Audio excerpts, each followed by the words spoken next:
My name is Jake Dragseth. I'm from Port Townsend, Washington. My relationship with Tim is formulated on the basis of community transformation. And I direct a foundation called the International Kingdom Foundation. We have so much in common that we're linked up and working together. So much of what we're doing is the same thing.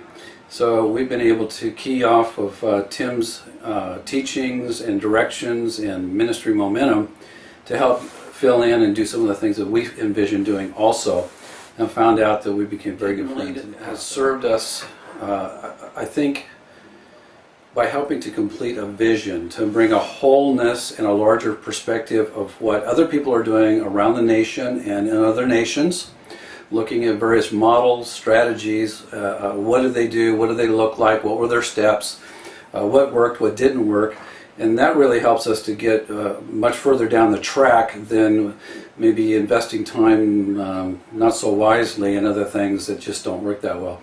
So for example, Tim comes over about every 2 months and helps us to meet with people like our mayors, our county commissioners, our board of pastors that meet together. And he brings information from other communities and says, when this happens, we saw this happen, and so there's a sequence in the process.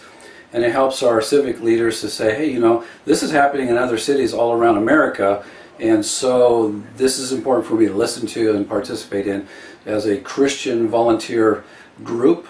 And it benefits me as a civic leader, so they're much more engaged that way. When they hear about Kansas City, or they hear about New York, or Florida State campus, or what's going on in Miramar, civic leaders are more likely to tune in and say, yeah, you know, maybe these guys really have something. Okay, good. You know, as we started to work with our civil servants this last year, here's 4 of them. One is before Christmas, our police chief for our city came down, and he's not a Christian man, but we asked him if there was 3 things that we could change through prayer, what would they be?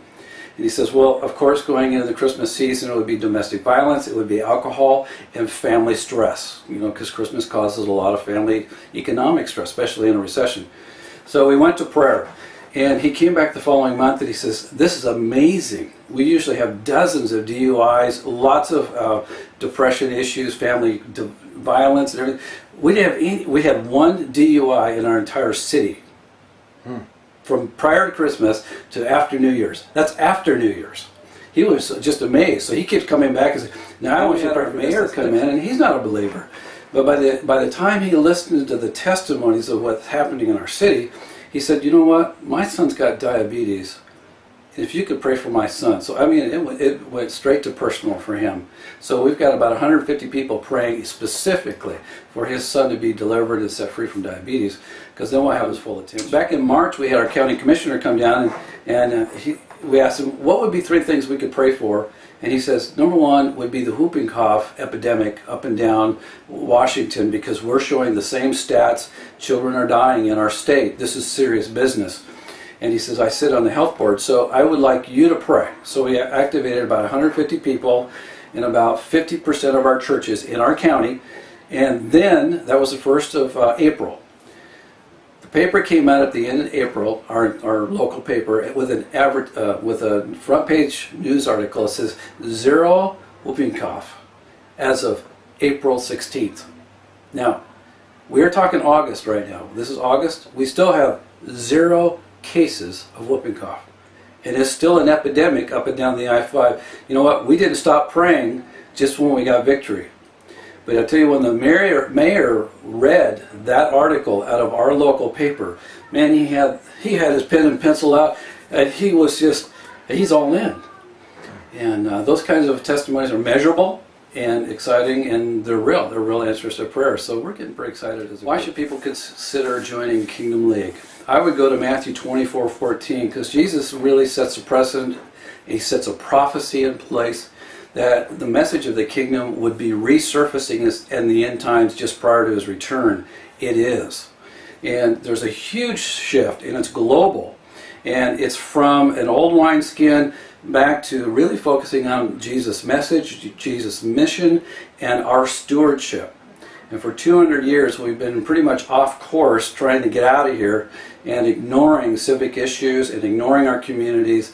And our theology is changing, and that's changing our world. And Jesus prophesied that And it's exactly what's happening. So, if you're thinking about joining KLI, the point is something in you is responding to the shift that the Spirit is causing to happen. And this is very exciting, it's very intentional. And you think about it, there's a lot of work to do to get our world ready for the return of Christ. Whether we're here or not, or it comes in our generation or not, we need to be about our Father's business. We need to be discipling the nations. And we need to be a part of the shift that the Spirit is doing. We all sense it, but we're having some difficulty in articulating just what it is.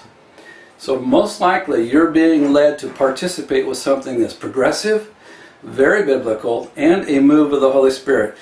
And I think an important part of this is that we're looking for revivals. You know, go here, go there. I heard about it over there or down here somewhere. And we're missing the point. We're right in the middle of the catalyst of the very words that Jesus released back in Matthew chapter 24:14.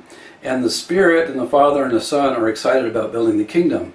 So that's what I want to be a part of. And so I'm connecting and committing to other ministries and with other people that said, you know, the kingdom comes first, and that's what Jesus said for us to follow, to seek after.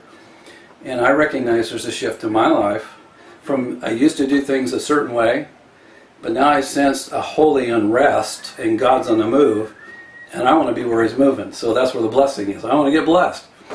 So I want to be where He's blessing. And that's the bottom line.